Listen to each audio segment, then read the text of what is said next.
आवेदन में सर बहुत सी जानकारी मिल गई, लेकिन एक विषय ऐसा आया जिसमें डीम पीआईओ भी बनाया थे, लेकिन मौखिक बनाया वो, और उसका समय निकल गया, जानकारी दे रहे जानकारी दे रहे हैं, लेकिन अभी तक जानकारी नहीं दी और राशि जमा करवा ली। तो मैं चाह रहा हूं कि उनके खिलाफ क्या कार्रवाई की जाए। वो जनपद का विषय है, जनपद कार्यालय से मैंने जानकारी मांगी थी। तो क्या जब वो फंसते हैं, बहुत बदमाश लोग रहते हैं सर, वो दे रहे थे, राशि भी जमा करवा ली। तो मैं चाह रहा हूँ अब इसमें उचित क्या होना चाहिए जिससे उनको सीख मिले, उनके ऊपर जुर्माना भी लगे और उसके बाद में जो है अपने को जानकारी भी मिले सर। हमारे बीच में शिवेंद्र मिश्रा जी हैं, जानकारी क्या एडवोकेट पीडीएफ साहब हैं में? हमारे। नहीं, ठीक है। नित्यानंद मिश्रा जी भी जुड़ गए हैं और शिवेंद्र मिश्रा जी हैं। स्वागत है आप लोगों का। अब कृपया इस बात पर थोड़ा-सा प्रकाश आप लोग भी डालें। हमारे जो जयपाल सिंह जी राजगढ़ से अपना प्रश्न कर रहे हैं। ये अक्सर हम सबके साथ होता है और निश्चित तौर पे काफ़ी चिंतनीय बात। जयपाल जी, आपसे राशि जमा करवाई है, तो कोई पत्र वगैरह आपको ये होंगे कि राशि जमा करिए, आपको जानकारी दी जाएगी? हाँ, पत्र भी दिया, लेटर भी दिया आपको, मेरे को जानकारी दी, आपको इस रोज को जानकारी दी जाएगी और आप ये राशि जमा करें। मैंने सोचा है वो जानकारी के जो राशि थी वो भी जमा कर ली, वो भी मेरे से अधिक जमा करेगी। तो मैंने जब मुझे जानकारी चाहिए थी, अगर मैं 150 रुपए ज्यादा भी जमा कर दूं तो मैंने कहा वो कहाँ जाने वाले हैं, लेकिन वो जानकारी जब राशि जमा कर दी, जानकारी अभी तक उपलब्ध नहीं करवाई है। आपने राशि जमा कर दी, उसके बाद उन्होंने आपको रिसीविंग दी होगी ना कि आपने राशि जमा कर दी, उसकी रिसीव है आपके पास? है ना, उसकी रिसीव भी मेरे पास में रसीद है ना। जी जी, शायद ये बात पिछली बार आ चुकी है मीटिंग में, क्या आपने एक बार और रखा था क्या ये बात? जी, वो दूसरी थी, दूसरी श्रीमान जी।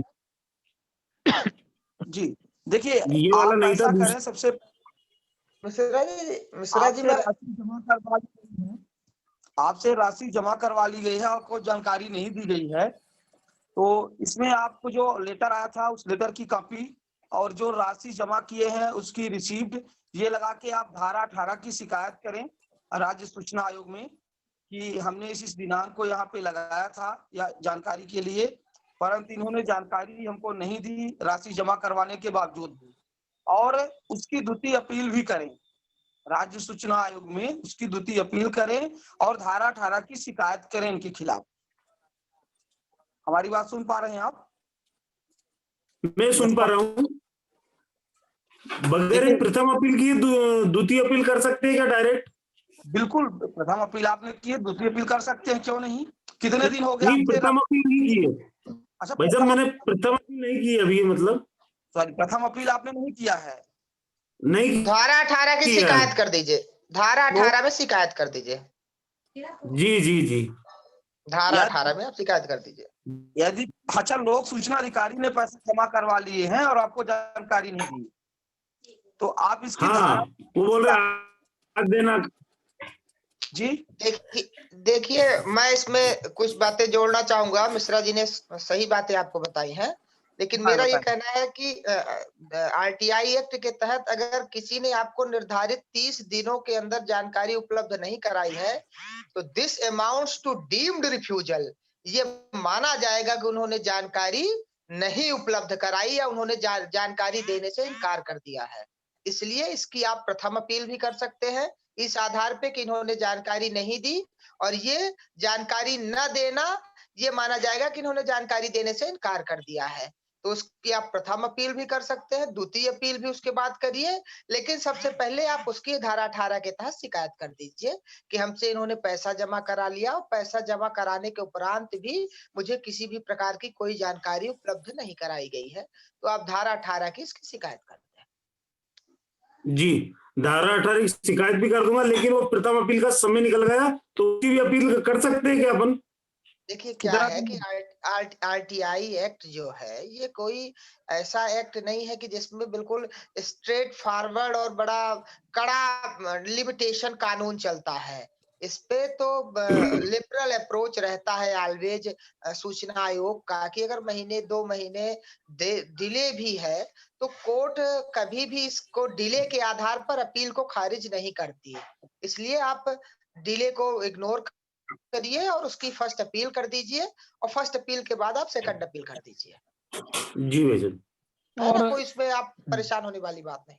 और और यदि जयपाल कोरोना नहीं और मिली है, जयपाल जी, हाँ हाँ, जी भाईजान। ठीक कह रहे हैं शिवेन जी, ठीक कह रहे हैं आप। वही मैं कहना चाह रहा था कि कोरोना का हवाला दे सकते हैं आप, हाँ, कि आप समय पर कोरोना अपील नहीं काल कर का ही पाए। है वो समय सर, कोरोना काल का है, इसलिए मैंने कोरोना काल वो का जी कोरोना काल का ग्राउंड दें किसके कारण लेट हो जी। गया है। और दूसरी बात यह भी लिखें कि लोक सूचना अधिकारी के द्वारा बार बार ये बोला जा रहा था कि आपको जानकारी दिलवा रहे हैं, और उसी चक्कर में हम अपील नहीं कर पाए। ठीक, क्योंकि फीस भी जमा कर दिए, तो हमको ये लगा कि ये जानकारी दे देंगे, परंतु इन्होंने जानकारी नहीं दी। इसलिए वहां से हमारी जी, समस्या, आपको कोई दिक्कत नहीं होना चाहिए। राज्य सूचना आयोग में बिल- ये चीज वो नहीं आएगी, मैटर नहीं करेगी बिल्कुल कि आपको बिल्कुल। ना मिले, इसे, है ना? इसलिए आप प्रथम अपील करिए, इसके बाद नहीं मिलती है तो द्वितीय अपील राज्य सूचना आयोग में करिए। ठीक, ठीक ठीक है ठीक शिवाली, भाई, ठीक है, धन्यवाद सर, धन्यवाद आप। नमस्कार। जी धन्यवाद जयपाल जी। आप लोग अपने प्रश्न रखते रहें बारी बारी से।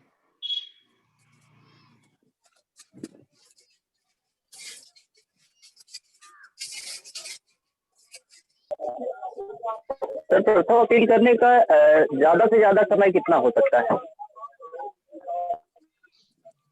45 डेज। अगर 45 डेज से ज्यादा डिले हो गया है तो फिर कर सकते हैं या नहीं कर सकते हैं? नहीं, देखिए, इस मामले में आप लोग बहुत ही स्पष्ट समझ लें जो कानून है। कानून को समझना बहुत जरूरी है। कानून ये कहता है कि आपने आरटीआई आवेदन आज दिया है, आज लगाया है। सपोज करिए आज कितनी तारीख है? 10, है ना? 10 तारीख को आपने आवेदन लगाया है आरटीआई का, जिस कार्यालय में आप उसको हाथ से दे करके आए हैं, पावती लिए हैं। तो उस स्थिति में आप 10 दिसंबर, तो 10 जनवरी और 10 फरवरी, मतलब आपकी जो प्रथम अपील है, संबंधित कार्यालय में जो प्रथम अपीली अधिकारी है, उस कार्यालय में 10 जनवरी तक या 10 जनवरी के पहले ही अधिकतम 60 दिन, आवेदन देने के अधिकतम 60 दिन के अंदर पहुंच जाना चाहिए।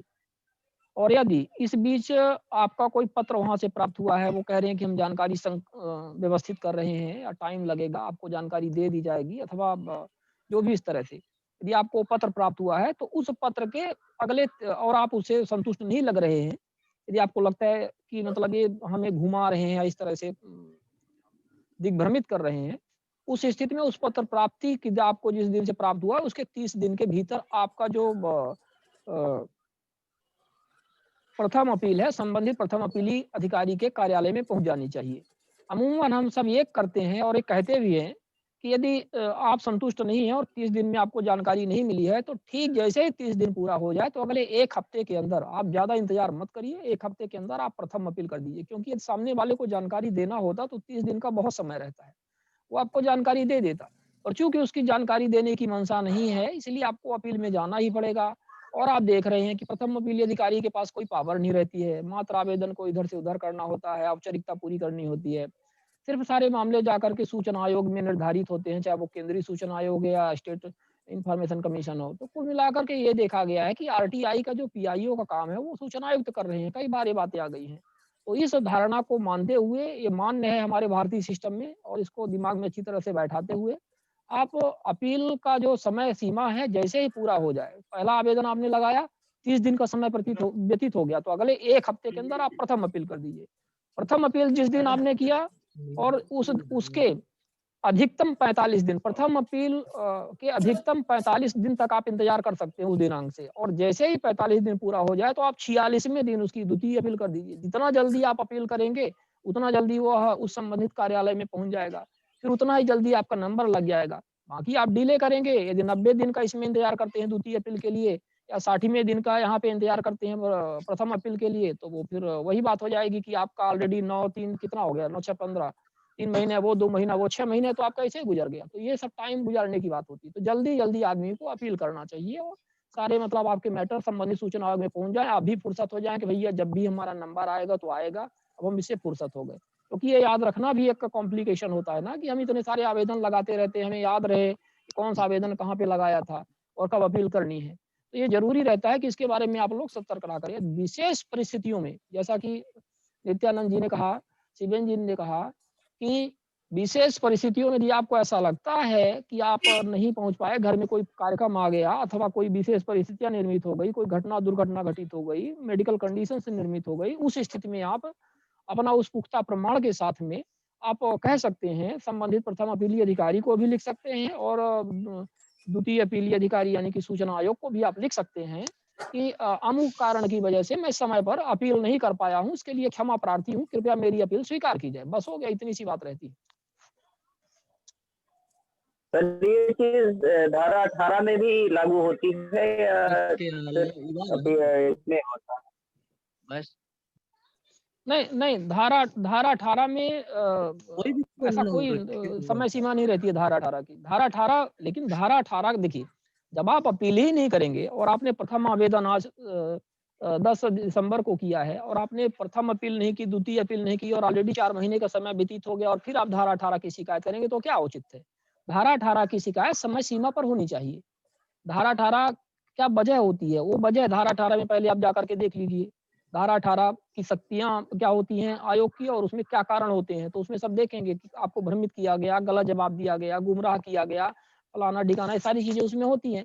यदि ऐसी कोई भी स्थिति उसमें निर्मित होती है, उस आधार पर आप धारा 18 की शिकायत कर सकते हैं।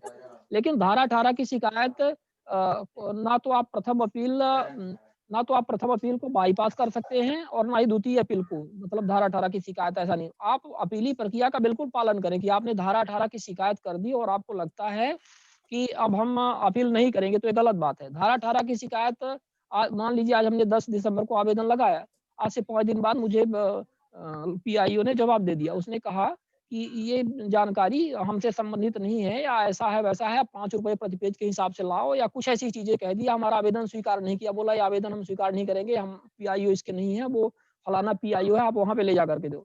तो हम वहां से हमें थोड़ा सा दुख लगा, हमें लगा कि हाँ ये तो हमारे साथ गलत किया हुआ है, कानून का उल्लंघन किया हुआ है। तो हम धारा 18 की शिकायत जिस दिन हमें वो इस तरह का पत्र प्राप्त होगा या जैसे गुमराह करेगा या जैसे हमसे बिहेव करेगा, तो हम धारा 18 की शिकायत तत्काल कर देंगे। वो हमारे पास पूरी पावर है, मतलब उसकी, कि हम धारा 18 की शिकायत सूचना आयोग में कर दें। लेकिन अब जब उस आवेदन को यदि हमने दे दिया है या उसके पास पहुंच गया है, तो 30 दिन का जैसे ही समय व्यतीत होगा तो हमें हर हाल में प्रथम अपील करनी ही पड़ेगी। प्रथम अपील करेंगे, फिर प्रथम अपील के बाद हम उसमें द्वितीय अपील करेंगे। तो ये समय सीमा का विशेष ध्यान रखना चाहिए। धारा 18 तो एडिशनल एक पावर है कि हमें, हमारी जल्दी सुनवाई हो गई हमारी शिकायत पर, आयोग ने जल्दी कार्यवाही कर दी, लेकिन अपील को हम बाईपास नहीं कर सकते। कई बार ये बात आई है, आप अपील को करेंगे ही और द्वितीय अपील बिना प्रथम अपील किए हुए भी आप नहीं कर सकते हैं। तो आप आवेदन लगाएंगे, प्रथम अपील समय सीमा पर करेंगे, द्वितीय अपील समय सीमा पर करेंगे। हाँ, समय सीमा का एग्जाम्पशन तब होता है जब आपके पास कोई ऐसी विशेष कंडीशन निर्मित हो जाए, उस स्थिति में समय सीमा का एग्जाम्पशन आपको मिल सकता है, लेकिन पुख्ता और प्रमाणिक हमें कारण भी बताना पड़ेगा। सर ये सीआईसी में कितने सेट भेजने पड़ेंगे? हाँ, ये सेट के लिए थोड़ा सा अलग अलग अपना रूल होता है। वैसे हमारे मध्य प्रदेश में बनाया था अभी बीच में 3 सेट में आपको द्वितीय अपील भेजनी पड़ेगी, मतलब ये सूचना आयोग में भेजनी पड़ेगी जो द्वितीय लास्ट अपील होती है। और शिकायतें तो हमेशा एक सेट में जाती हैं। हमने स्वयं भी जाकर के शिकायत वहाँ पे दर्ज कराई है, तो एक शिकायत वो लेते हैं, एक में हमें पावती दे देते हैं। पर अब हमारे एमपी में भी ऐसा कुछ नहीं है। लोग ईमेल से हमारे राज्य सूचना आयुक्त महोदय ईमेल से ले रहे हैं, आप व्हाट्सएप में उनको भेज दीजिए, हेल्पलाइन चालू हो गई है। तो ऐसा कुछ नहीं है, अपना अलग-अलग नियम होता है। वैसे एक पेपर आपने भेज दिया वो पर्याप्त रहता है। अब 100 रुपए का फीस भी लगा रहे हैं, दे रहे हैं उनके साथ में। तो वो सब इसीलिए होता है कि वो उस खर्चा वहन करें। भाई सरकार भी कुछ करे ना, मतलब कि ऐसा थोड़ी कि सारा काम आप ही कर दो। हम कहते हैं 4 कॉपी यदि उनको भेजनी है 4 जगह, 3 इसलिए माँगते हैं वो आपसे 3 सेट में, कि एक तो वो अपने पास रखेंगे, उनको फ़ोटो कॉपी नहीं करवाना है। वो ये बाय डिफ़ॉल्ट मानते हैं कि मैं फ़ोटो कॉपी नहीं करवाना है, आम व्यक्ति फ़ोटो कॉपी करवा कर के दे। तो एक उन्होंने अपने पास रख लिया ओरिजिनल वाली, दूसरी फ़ोटो कॉपी उन्होंने प्रथम अपीलीय अधिकारी को भेज दिया और तीसरी बारी संभवतः वो पीआईओ को भेज देते हैं कि मतलब आपकी इस दिन की पेशी है, सुनवाई है, इस तरह से मामला था, आप यहाँ पे उपस्थित हो। तो मतलब आप ही कुल मिला के उनको कुछ सब कुछ करके दे दो, इस तरह ये रहता है। लेकिन यदि आपने एक प्रति में भी भेज दी है और यदि आपको नहीं पता है, बहुत सारे लोगों को नहीं पता रहता है, तो इसमें कोई इतना बड़ा इशू नहीं है कि 10 पन्ने की वो फोटो कॉपी नहीं करवा सकते हैं। मैं हमारा ये हस्तक्षेप मानना करना है। चाहूंगा, मैं हस्तक्षेप करना जी, जी, जी। चाहूंगा इस विषय में। देखिए रूल्स बने हुए जी। हैं, RTI fees and appeal rules. Appeal rules में लिखा हुआ है कि आपको 3 सेट में अपील जमा करनी पड़ेगी।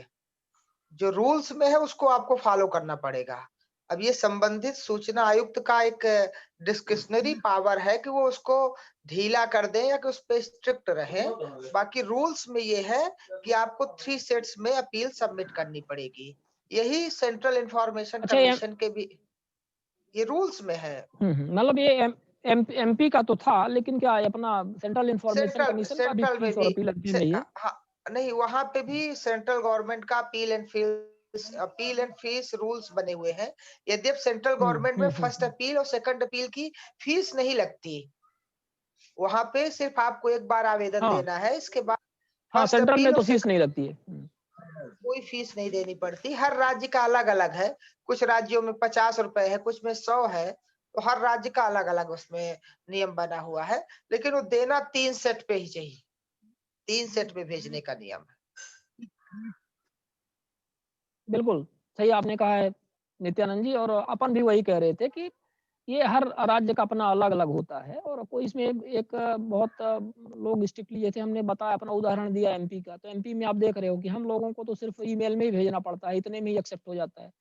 तो अभी ये डिपेंड करता है सूचना आयुक्त पर जो बैठे हुए हैं पोस्ट पे, वो इसको कैसे लेते हैं और किस तरह से जो कोऑपरेटिव है उनको लगता है कि जी जी जनता का सूचना के अधिकार कानून का को मजबूत बनाया जाना चाहिए, तो इन छोटी-छोटी बातों पे ज़्यादा ध्यान नहीं देते, और कुछ इनको लगता है कि हमें कोई आधार चाहिए आपके आवेदन को रिजेक्ट करने का, तो वो कुछ भी आधार अपना बना सकते हैं, उसमें कुछ ऐसा नहीं नहीं है। वैसे भी तो ठीक दत्त है। जी क्या होता है कि कुछ लोगों को जैसे जानकारी नहीं है, वो लोग बाई द वे भेज दें तो ठीक है, राज्य सूचना आयुक्त उसको मैनेज करता है। लेकिन लोगों को ये जानकारी होनी चाहिए कि भेजें तो अनिवार्य रूप से, लगभग जिनको जानकारी है है। वो तो 3 सेट में भेज। मैं लोगों को हमेशा ये बात जी बताता हूँ, जो भी हमसे पूछते हैं, तो हम उनको 3 सेट में ही बताते हैं, और हाँ हाँ यदि उनको स्पीड पोस्ट से भेजना है जी अथवा हाथों-हाथ जाकर के देना है। लेकिन अब जैसा कि हम देख रहे हैं कि ईमेल के माध्यम से भी एक्सेप्ट किए जा रहे हैं, तो वहाँ तो इनफैक्ट आपको पहला भी सेट आप नहीं भेज रहे हो, पहला सेट के लिए भी उनको प्रिंट वहाँ पे करना पड़ेगा, हाँ और नहीं, वो चालान तो के माध्यम व्यवस्था से अच्छी है, फैसिलिटी, वो तो तो ये बात राज्य सब सरकार आते हैं। करके रखी है। जी जी जी। वो तो बहुत अच्छी व्यवस्था कर दी है उन्होंने कि आसान कर दिया है हर काम को, कि आप ट्विटर के माध्यम से भेज दें, फेसबुक के माध्यम से, व्हाट्सएप के माध्यम से, मेल के माध्यम से। ये तो उन्होंने अच्छा सुधार हमें किया लगता है है, कि इससे हमारे लोगों को बहुत हाँ, आसानी। हमारे हमारे हम लोग काफ़ी सौभाग्यशाली हैं कि हमारा रीवा जी जी संभाग बिल्कुल। इस मामले में आरटीआई को इम्प्लीमेंट करने में एक क्रांतिकारी कदम के तौर में, नवाचार के तौर में एक बहुत ही अग्रणी साबित हुआ है, और इसके लिए कोटि-कोटि बधाई के पात्र हैं माननीय राहुल सिंह सर जैसे सूचना आयुक्त, जो हम लोगों को लकीली मिले हैं, और बहुत ही अच्छा है, तो खैर इतिहास है एक तरह से, और हमें काफ़ी खुशी है। कृष्ण नारायण जी भी यहाँ पर हैं, और अपनी कुछ शिक्षक हैं पेशे से, और बुद्धिजीवी हैं। कुछ बात यदि आप भी अपनी रखना चाहें तो स्वागत है। रीवा जिले ने तो एक मतलब मध्य प्रदेश के देश में एक क्रांति सी ला दी। उसके माध्यम से कई आरटीआई कार्यकर्ता नए बने और ऊर्जावान, दिन प्रतिदिन रीवा का नाम सुन के और राहुल सिंह जी का आपका नाम सुन के लोगों को लग रहा है कि ये बहुत बड़ा मिशन है, और इससे हमारा व्यक्तिगत और जन समस्या इससे निदान होगा। ऐसे लोगों में जन भावना है। मैंने भी राजगढ़ जिले में जब पोस्ट डालता हूँ भाई साहब आपकी, तो ऐसा लोगों को लगता है कि ब्रांड हमारे जो आदर्श है माननीय शिवराज सिंह जी और राहुल सिंह जी, ऐसा लोगों को लगता है। तो आप लोग आदर्श हो भाई साहब, और हमारे लिए भी आदर्श हो। मतलब ये मुंह पे कहने वाली बात नहीं, लेकिन जो आप जो गाइडलाइन दे रहे हो उसका पालन लोगों को करना। भंडार तो बहुत है, लेकिन लोगों को जी जान लगा करके इस अभियान को अग्रणी रहकर लोग प्रयास करें। कुछ त्रुटियां होती है, अब मैं भी आईटीएल लगाता हूँ, लेकिन बहुत सी ऐसी तकनीकी है कि जो अपन कार्य पूर्ण नहीं कर पाते। तो आपका जो खुला मंच है, व्यक्ति 1-to-1 जो चर्चा होती है, उसके तहत बहुत सा मार्गदर्शन मिलता है और आपको बहुत कुछ सीखने को मिलता है। अगली बार मैं जुड़ नहीं पाया, मुझे ऐसा लगा जैसे कि मतलब मैं 2 वर्ष पीछे चला गया, ऐसा मतलब बहुत बड़ी विडंबना है।